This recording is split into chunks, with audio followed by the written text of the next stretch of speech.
everyone. This is Chris Frederick with StretchToWin.com, and I'm here with one of my graduates of our Fascial Stretch Therapy program, Fran Avila from, is it Boston? Yeah, we're just outside of Boston. I have my studio in Wellesley, I Massachusetts. will definitely give you a chance at the end to tell us where we can reach you for an appointment. But hello, Fran. Welcome. Yeah, thank you. Hi, good to This, see you. good to see you too. Exciting time of year this Sunday, Super Bowl 2019. As I mentioned to you, I just got off the phone with someone working with the Rams. Now I'm with you. And the rumor is that you're working with some of the players from the Patriots. Is that true? Or is that a Uh, rumor? no, it's not just a rumor. It is true, and I'm definitely supporting the home team. I could see that. Um, yeah, yeah, So your but town must yeah, be going nuts right now. Again. again, yeah, we've done it before, but it's exciting nonetheless. It's bigger than just the sports and the Super Bowl. It's about connection and all the people and I got to say, this year there's a different feeling. Yeah, we were at the Super Bowl last year and the year before that, but 35,000 people showed up to the stadium for a rally, a send-off rally, and Wow. it's fun. It's fun. It brings people together. Well, tell us about, I'm interested in fascial stretch therapy or FST and its effects on these players. Are there any stories you want to tell us about when they first came in and then, that same day, was there any change that they noticed or the next time they came in? Whatever you want to say, any stories that come to mind? Yeah, sure. I've been very fortunate to work with a few guys over the last couple of years, and all of them have come into me because they've had FST somewhere else. Oh, cool. They were located in different places with different teams and had the experience. So they came here and sought it out, which was fantastic, a great opportunity to get to know them and work with them. So really opened that door. Um, and so we've been pretty consistent with that since we started working. Hmm. And, I would say there's a common thread between all the guys, but one specifically in terms of uh, they really understand that they're looking for that 1%, to stand out, to be better, to perform whatever it is, and they're keyed in on finding those 1% here, over there, um, and it's a lot of fun to work with these guys who have that understanding, that kinesthetic understanding of their body and how it feels, and want to improve it. They want to learn. They want to apply. Hmm. Not just what we do on the table, but also what can we do, outside. So I've been able to help them tap into those little nuances. In FST we talk about going deeper in the layers and getting into the capsule and all that stuff. But and we do that, and they jump up off the table and they get the game face on, and get the look, and they're all ready to go. They're just feeling it, Yeah. and it's awesome to see that, the immediacy of it, and then it sticks around, and then of course we're more regimented because it's part of the schedule, so we'll see them come in twice a week or at least twice a week, and as they stay on that schedule to keep the results in there and keep them moving, and then And it, apply. and it keeps them moving even when they get hit and they go down, they get, these guys, it's a collision sport and they're really pushing off hard from that crouched position, the athletic positions, athletic stance position, all that. So they Yeah. can retain the changes pretty well. Yeah, Yeah, and we've found that, and there's definitely an ebb and flow to it, but part right. of it is because on Sunday they're getting beat up, and then they go through the recovery strategy in the next couple of days. But um, we've in this year specifically, we set the intention preseason that we want to be doing this, Right. you know, and so by the end of the season, this time of the year, if all goes well and you're in the Super Bowl, that's when you're peaking, and with everything else coming in, and with these guys, we've definitely been successful in achieving that. Hmm. Hmm. And how FST has been a very important piece of that puzzle, not just recovery, but also keeping the body able to move, to feel like, regardless of other injuries, impact injuries, right, a knee problem or something like that, but to feel like the body as a whole is exactly where you want it to be, peaking at this moment. Because it all comes down to this moment. That's what they dreamed about, Yeah. and worked towards for this day. So, So so tell me about positions. You got, do they play different positions or how many? yeah, tight end, Okay. uh, offensive line. So tell me, and tell me about that. And what else? cornerback. Cornerback. Can you tell me about the differences, how it feels to work on a cornerback versus, offensive Yeah. line? That's totally more, you couldn't pick something more diverse, right? No, you couldn't. And I got to say, it's a lot of fun. I mean, to get that mass of an athletic body there and just to see how it feels and when it releases and you have this, this 300-pound guy and yet it's like butter, and you're getting somewhere with it. Um, but yeah, there's distinct differences. I find the cornerback is a bit leaner, a bit smaller, around 200 pounds, very lean, very athletic, very agile, but there's commonalities in terms of extreme tightness around the hip complex and whatnot. Yeah, isn't that something? That's what we always find. It's hips, hips, hips. Hips, hips, hips. Yeah, and that's the engine, and they're moving in all different directions and pushing from there. So and they're humans, right? So there's going to be types of restrictions and things like that just happen naturally in the body, and now they're using it at that level, and then it's happening at that, like I said before, that 1% level. It makes some sense. And Tell me about the 1%. Like, what do you think? I mean, 1% for a cornerback, if they could be that much faster, if they could, spin around and pivot from forward running to backward, pedaling, that a little quicker, or rotation, directional change that much, just a fraction of a second quicker can make all the difference. yeah, all the difference. And I've really been fortunate to get a deeper understanding of that in this capacity with these guys specifically. Because of course we have our session, and the way we position our sessions is it's not a set time. It's kind of loose. It's what we need to cover in that day. And I've scheduled it that way to do that, but it's great. I don't feel like we have to get it in. So we can explore those nuances to tie that in.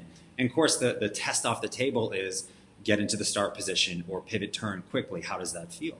Right. And so, I mean, we're talking about things where um, if it's just even just the standard athletic position and we're internally rotating, did we go 1 degree more or just a little, or does it feel easier to go from there to there? And literally, it's here to here, Yeah. here to here. Yeah. And can I do that better? And Yeah. if I can, great, there's your 1%. And that makes the difference for these guys, Yeah. like you were saying, that explosiveness to turn, and it translates to all of that. And then, for, definitely for the tight end as well, but also the offensive line. So you got that, and then you have to face up against another 300-pounder. So you need to be quick, agile, strong, stable, and responsible all at the same time, Yeah, I find, like, we used to always say when we worked with the NFL, it's like we removed the parking brake.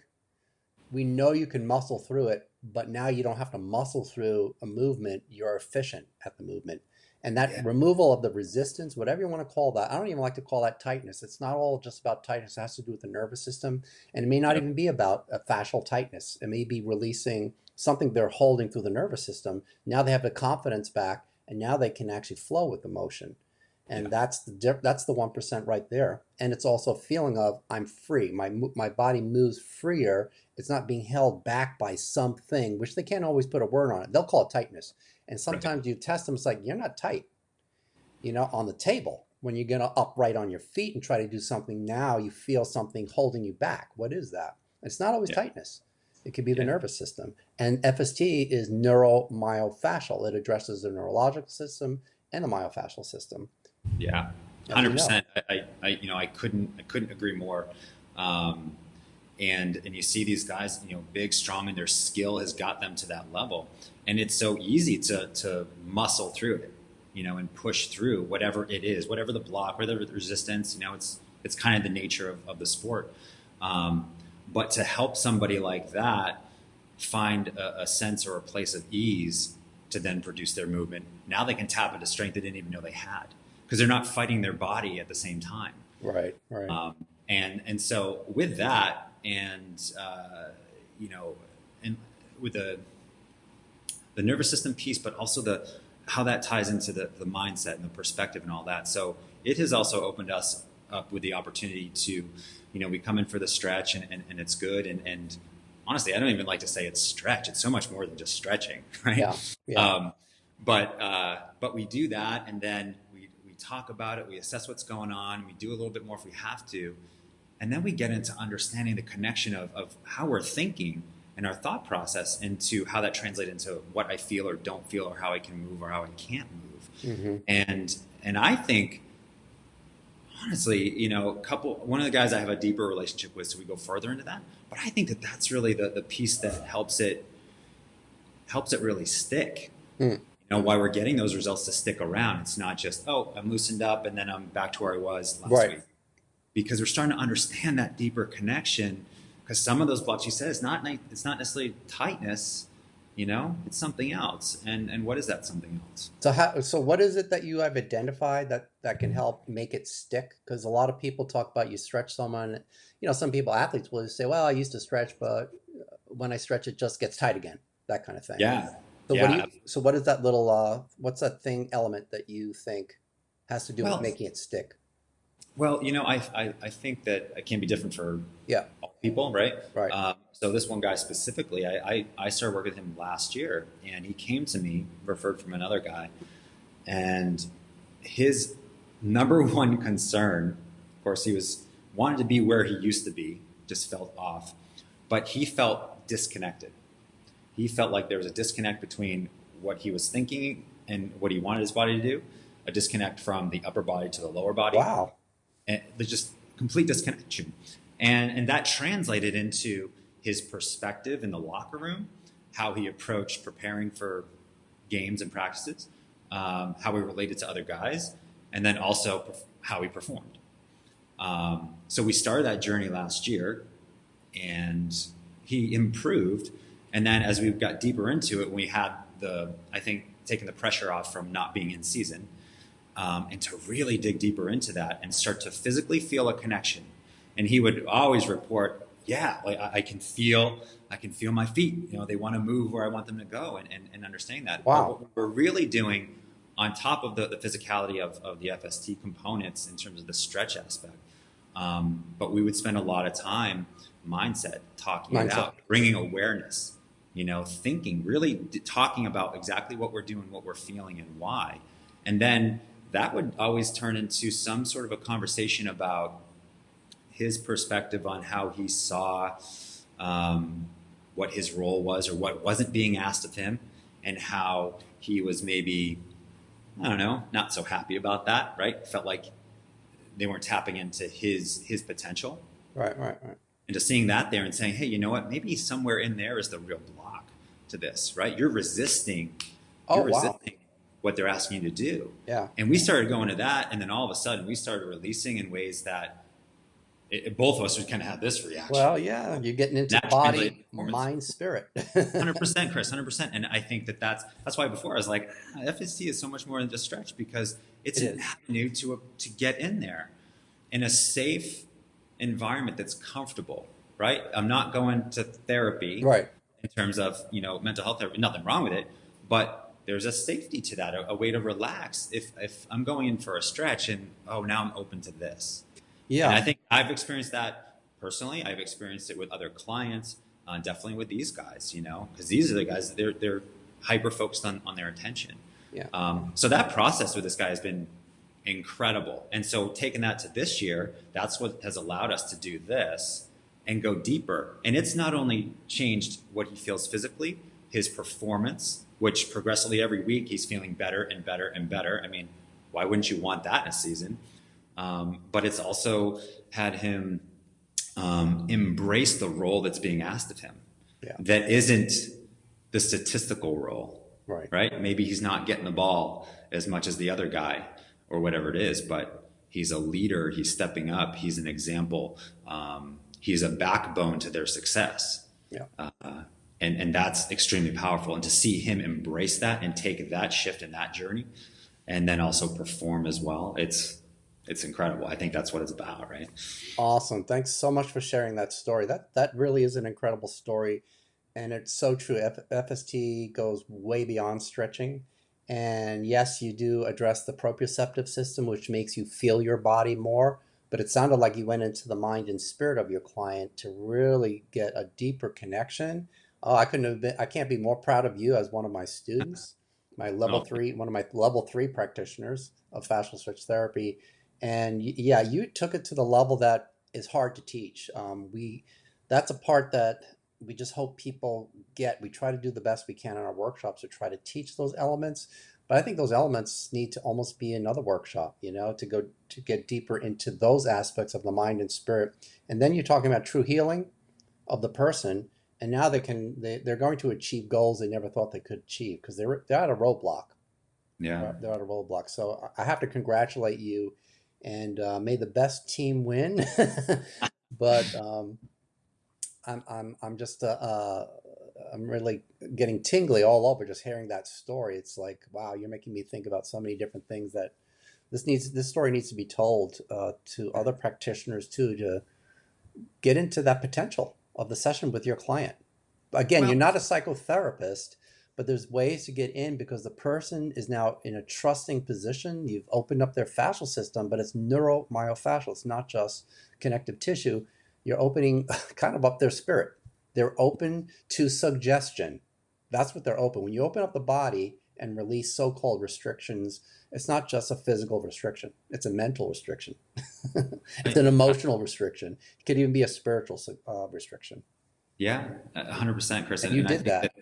yeah, thank you. And I just felt privileged to be there for it and be part of that. And I think one of the things, and maybe there's a way to, have some education and support behind being able to dig into these things with people. But what has helped me, and I'm not going to pretend to say I have all the answers because I don't. I don't think anybody does. But it's just being open to what the intention is, and we've preached that at every level, And I remember taking level 3. Intention was a big word. At least I kept hearing it, whether it was said or not. What's the intention of it? And I came back with this sense of letting go of trying to figure out everything and just focusing on the intention and allowing that intuition to come in. And it's the same thing with if we're having a conversation and it goes beyond stretching. I'm not trying to have any preconceived ideas of what I'm going to say or what is going to help the person. I'm just there to help. And if they need me because they feel like crying, then that's why I'm there. Right. And softening in that space has allowed me to be in that space. And I look forward to just exploring that even further because the intention is to help people, period. Well, on that note, I want to thank you, Fran, for sharing your time with us and your deepest experiences and thoughts. It was inspiring, and like I said before, may the best team win, but go Patriots. Thank you. Yes, go Pats. Thank All you, right. Chris. It's a pleasure. You're welcome. So Sunday's the big game, and we'll see what the outcome is. But in any way, it's going to be a big game, I think. It's going to be a great game. Great game. So thanks again. And if people listening want to make an appointment with you in the area that you're in, what part of Massachusetts is that? Yeah, we're just west of Boston. Just west of Um, Boston. Okay. so not that far from Where Boston. would they reach you? A website? Where would you like them Yeah. to? Website's best, flxtraining.com. All the information's in there, and we have an FST component on that website that you can find us. Perfect. So you heard it. FLX, FLX. Yep. FLXtraining.com. Yep. You got With it. Fran, if you want to move better and feel better. Take care, everyone. Thank Bye. you.